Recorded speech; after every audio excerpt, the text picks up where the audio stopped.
Assalamualaikum warahmatullahi wabarakatuh. Nama saya Naufal Ridwan, dengan NIM 431221110013. Saya akan menjawab pertanyaan soal UAS. Nomor 1, jawabannya ruang lingkup dan teori etika dalam konteks etika dan hukum bisnis mencakup beberapa aspek penting. Ruang lingkup etika. Yang pertama, etika berkaitan dengan prinsip-prinsip moral yang mengatur perilaku individu dan kelompok dalam konteks bisnis. Ini mencakup bagaimana keputusan bisnis diambil dan bagaimana tindakan tersebut mempengaruhi berbagai pemangku kepentingan, termasuk karyawan, pelanggan, masyarakat, dan lingkungan. Ruang lingkup etika juga mencakup isu-isu seperti kejujuran, integritas, tanggung jawab sosial, dan keadilan dalam praktik bisnis. Teori etika. Teori etika itu terbagi menjadi 3. Teori deontologi menekankan pada kewajiban dan aturan dalam konteks bisnis.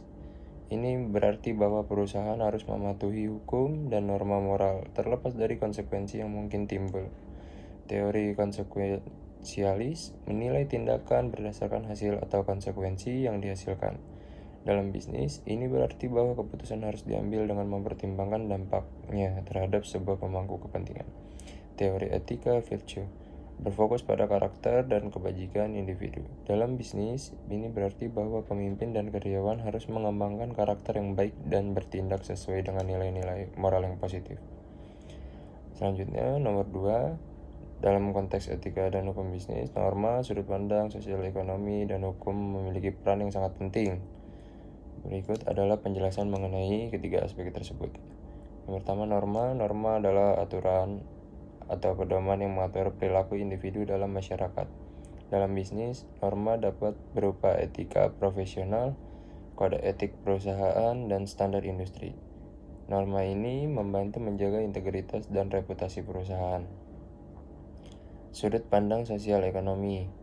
Sudut pandang sosial ekonomi mengacu pada cara pandang yang mempertimbangkan faktor-faktor sosial dan ekonomi dalam pengambilan keputusan. Ini mencakup analisis dampak sosial dari keputusan bisnis, seperti penciptaan lapangan kerja, dampak lingkungan, dan kontribusi terhadap kesejahteraan masyarakat. Selanjutnya, yang ketiga, hukum. Hukum adalah seperangkat aturan yang ditetapkan oleh pemerintah dan harus dipatuhi oleh individu dan perusahaan. Dalam konteks bisnis, hukum mencakup berbagai aspek seperti hukum kontrak, hukum perlindungan konsumen, dan hukum lingkungan. Mematuhi hukum adalah kewajiban yang harus dipenuhi oleh setiap perusahaan. Studi kasusnya, di sini ada perusahaan XYZ.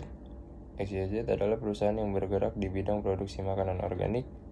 Normanya, perusahaan XYZ memiliki kode etik yang menekankan pada transparansi dan kejujuran dalam pemasaran produk. Mereka berkomitmen untuk tidak menggunakan bahan kimia berbahaya dan memberikan informasi yang jelas kepada konsumen tentang produk mereka. Sudut pandang sosial ekonominya, perusahaan XYZ berinvestasi dalam program pertanian berkelanjutan yang membantu petani lokal. Dengan cara ini, mereka tidak hanya meningkatkan kualitas produk tetapi juga berkontribusi pada kesejahteraan ekonomi masyarakat sekitar. Hukumnya, perusahaan XYZ mematuhi semua regulasi yang berlaku terkait keamanan, pangan, dan perlindungan konsumen. Mereka secara rutin melakukan audit untuk memastikan bahwa semua produk mereka memenuhi standar yang ditetapkan oleh badan pengawas. Kesimpulannya, dengan mengintegrasikan norma, sudut pandang sosial ekonomi, dan hukum perusahaan XYZ tidak hanya beroperasi secara etis tetapi juga berkontribusi positif terhadap masyarakat dan lingkungan. Ini menunjukkan bahwa keberhasilan bisnis tidak hanya diukur dari keuntungan finansial, tapi juga dari dampak sosial yang dihasilkan. Lalu selanjutnya nomor 3, tanggung jawab sosial perusahaan atau CSR adalah konsep di mana perusahaan berkomitmen untuk beroperasi secara etis dan berkontribusi positif terhadap masyarakat dan lingkungan. CSR mencakup berbagai inisiatif yang bertujuan untuk meningkatkan kesejahteraan sosial, ekonomi, dan lingkungan, serta membangun hubungan baik dengan pemangku kepentingan. Aspek tanggung jawab sosial, yang pertama, kepedulian lingkungan. Perusahaan berusaha untuk mengurangi dampak negatif terhadap lingkungan, praktik berkelanjutan, seperti pengurangan limbah, penggunaan energi terbarukan, dan pengelolaan sumber daya yang efisien. Kedua, keterlibatan masyarakat. Perusahaan berpartisipasi dalam kegiatan yang mendukung komunitas lokal, seperti program pendidikan, kesehatan, pengembangan ekonomi. Lalu yang ketiga, ada etika bisnis. Perusahaan berkomitmen untuk menjalankan bisnis dengan integritas, transparansi, dan keadilan, serta menghormati hak asasi manusia atau HAM. Di sini studi kasusnya perusahaan Unilever. Unilever adalah salah satu perusahaan multinasional yang bergerak di bidang barang konsumen termasuk produk makanan, minuman, dan perawatan pribadi. Nah, di sini ada inisiatif CSR, ada Sustainable Living Plan. Unilever meluncurkan program ini untuk mengurangi dampak lingkungan dari produk mereka dan meningkatkan kesehatan serta kesejahteraan masyarakat. Program ini mencakup target untuk mengurangi emisi karbon, mengurangi penggunaan air, dan meningkatkan penggunaan bahan baku yang berkelanjutan. Lalu selanjutnya program pemberdayaan perempuan. Unilever memiliki inisiatif untuk memberdayakan perempuan di seluruh rantai pasokan mereka. Melalui program ini, mereka memberikan pelatihan dan akses ke sumber daya bagi perempuan sehingga meningkatkan kesejahteraan dan ekonomi mereka. Lalu selanjutnya, kampanye kebersihan. Unilever juga menjalankan kampanye untuk meningkatkan kesadaran tentang kebersihan dan sanitasi, terutama di negara-negara berkembang. Mereka menyediakan produk dan pendidikan untuk membantu masyarakat memahami pentingnya kebersihan. Dampak CSR Unilever. Inisiatif CSR Unilever tidak hanya membantu meningkatkan citra perusahaan, tetapi juga memberikan dampak positif yang signifikan terhadap masyarakat dan lingkungan. Misalnya, program pemberdayaan perempuan telah membantu ribuan perempuan untuk mendapatkan pelatihan dan akses ke pekerjaan, sementara Sustainable Living Plan telah mengurangi jejak lingkungan perusahaan secara substansial. Nah, kesimpulannya, melalui komitmen terhadap tanggung jawab sosial, Unilever menunjukkan bahwa perusahaan dapat mencapai keberhasilan finansial sambil memberikan kontribusi positif kepada masyarakat dan lingkungan. CSR bukan hanya tentang memenuhi kewajiban moral, tetapi juga tentang menciptakan nilai jangka panjang bagi perusahaan dan pemangku kepentingan. Lalu selanjutnya nomor 4, pengertian hukum. Hukum adalah seperangkat aturan yang ditetapkan oleh otoritas yang berwenang untuk mengatur individu dan kelompok dalam masyarakat. Hukum bertujuan untuk menciptakan ketertiban, keadilan, dan perlindungan hak-hak individu serta kepentingan umum. Hukum dapat dibedakan menjadi beberapa jenis seperti hukum pidana, hukum perdata, hukum administrasi, dan hukum internasional. Fungsi hukum yaitu yang pertama ada menjaga ketertiban. Hukum berfungsi untuk menjaga ketertiban dalam masyarakat dengan menetapkan norma dan sanksi bagi pelanggar. Yang kedua, melindungi hak asasi manusia. Hukum melindungi hak individu dan kelompok, memastikan bahwa setiap orang diperlakukan secara adil dan setara. Lalu yang ketiga, menyelesaikan sengketa. Hukum menyediakan mekanisme untuk menyelesaikan sengketa antar individu, kelompok, atau entitas, baik melalui pengadilan maupun alternatif penyelesaian sengketa. Yang keempat, mendorong keadilan sosial. Hukum berfungsi untuk menciptakan keadilan sosial dengan mengatur distribusi sumber daya dan kesempatan dalam masyarakat. Nah, tujuan hukum yang pertama ada menciptakan keadilan. Hukum bertujuan untuk menciptakan keadilan bagi semua anggota masyarakat, memastikan bahwa hak kewajiban dipenuhi. Yang kedua, menjamin keamanan. Hukum bertujuan untuk menjamin keamanan dan perlindungan bagi individu dan masyarakat dari tindakan yang merugikan. Yang ketiga, mendorong perilaku yang baik. Hukum berfungsi untuk mendorong perilaku yang baik dan etis dalam masyarakat, serta mengurangi tindakan yang merugikan. Lalu selanjutnya, yang keempat, mengatur hubungan sosial. Hukum mengatur hubungan antar individu, kelompok, dan negara, menciptakan kerangka kerja untuk interaksi sosial yang harmonis. Nah, di sini studi kasusnya, perusahaan PT XYZ adalah perusahaan yang bergerak di bidang manufaktur produk elektronik. PT XYZ harus mematuhi berbagai peraturan undang-undang yang berlaku seperti hukum ketenagakerjaan, hukum lingkungan, dan hukum perlindungan konsumen. Misalnya, perusahaan harus memastikan bahwa produk yang dihasilkan memenuhi standar keselamatan dan kualitas yang ditetapkan oleh pemerintah. Fungsi hukum dalam operasional PT XYZ yaitu ada dua, menjaga ketertiban. Hukum membantu PT XYZ untuk menjaga ketertiban dalam operasionalnya, seperti mematuhi peraturan keselamatan kerja untuk melindungi karyawan. Yang kedua, melindungi hak konsumen.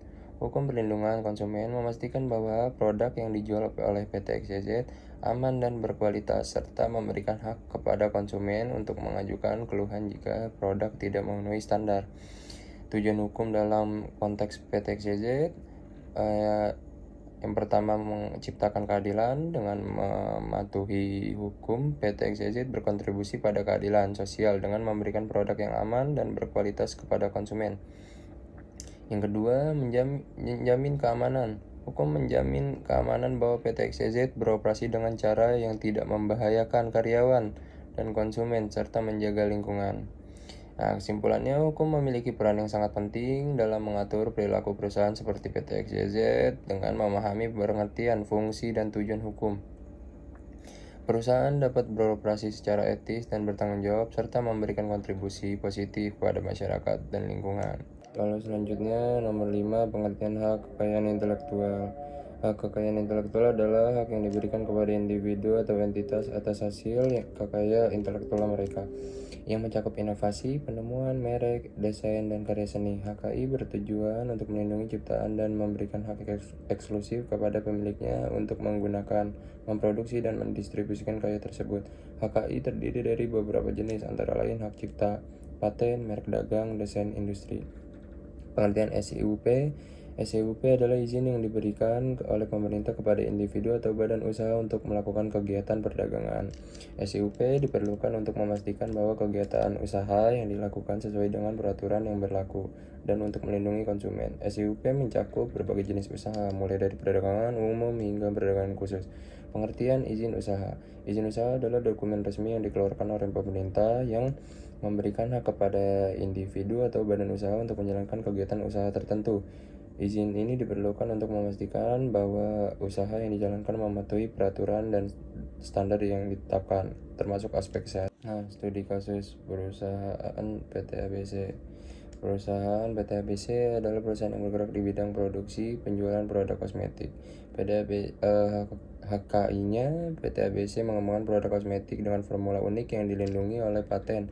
Selain itu, mereka dagang ABC Beauty, terdaftar untuk melindungi identitas produk di pasar. Dengan memiliki HKI, PT ABC dapat mencegah pihak lain untuk meniru produk dan merek mereka, sehingga menjaga keunggulan kompetitif. SIUP dan izin usaha dalam konteks PT ABC. PT ABC memperoleh SIUP untuk menjalankan kegiatan perdagangan produk kosmetik. SIUP ini memastikan bahwa perusahaan mematuhi semua peraturan yang berlaku dalam perdagangan, termasuk aspek keamanan produk. Selain itu, PT ABC juga mendapatkan izin dari Badan Pengawas Obat dan Makanan BPOM untuk memastikan bahwa produk kosmetik yang diproduksi aman untuk digunakan oleh konsumen. Kesimpulannya, hak kekayaan intelektual, SIUP, dan izin usaha adalah elemen paling penting dalam operasional perusahaan seperti PT ABC. Dengan memahami dan mematuhi ketentuan ini, perusahaan dapat melindungi inovasi mereka, menjalankan kegiatan usaha secara legal, dan memberikan produk yang aman kepada konsumen. Lalu nomor 6, sasaran dan lingkup bisnis. Sasaran bisnis merujuk pada tujuan yang ingin dicapai oleh sesuatu perusahaan dalam jangka waktu tertentu. Sasaran ini dapat berupa peningkatan penjualan, ekspansi pasar, peningkatan kepuasan pelanggan, atau pengembangan produk baru. Sasaran bisnis yang jelas membantu perusahaan untuk fokus dan mengarahkan sumber daya mereka secara efektif. Lingkup bisnis mencakup area atau sektor di mana perusahaan beroperasi. Ini termasuk jenis produk atau jasa yang ditawarkan, pasar yang dilayani, dan lokasi geografis di mana perusahaan beroperasi. Lingkup bisnis yang jelas membantu perusahaan untuk memahami posisi mereka di pasar dan mengidentifikasi peluang serta tantangan yang ada. Studi kasusnya, perusahaan PT XYZ adalah perusahaan yang bergerak di bidang teknologi informasi, khususnya dalam pengembangan perangkat lunak dan aplikasi mobile. Sasaran bisnis PT XYZ. Yang pertama, peningkatan penjualan. PT XYZ menetapkan sasaran untuk meningkatkan penjualan produk perangkat lunak mereka sebesar 20% dalam 1 tahun. Ekspansi pasarnya, perusahaan berencana untuk memasuki pasar internasional, khususnya di Asia Tenggara dalam 2 tahun ke depan.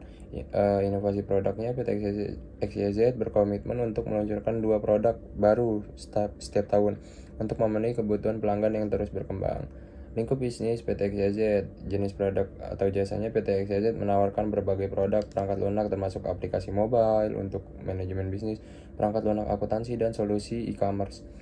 Pasar yang dilayani, perusahaan ini melayani berbagai segmen pasar, mulai dari usaha kecil dan menengah atau UKM, hingga perusahaan besar yang membutuhkan solusi teknologi informasi. Lokasi geografis, meskipun beroperasi di Indonesia, PT XYZ memiliki rencana untuk memperluas jangkauan mereka ke negara-negara di Asia Tenggara seperti Malaysia dan Singapura. Itu saja, saya sudah menjawab 6 soal untuk UAS. Terima kasih.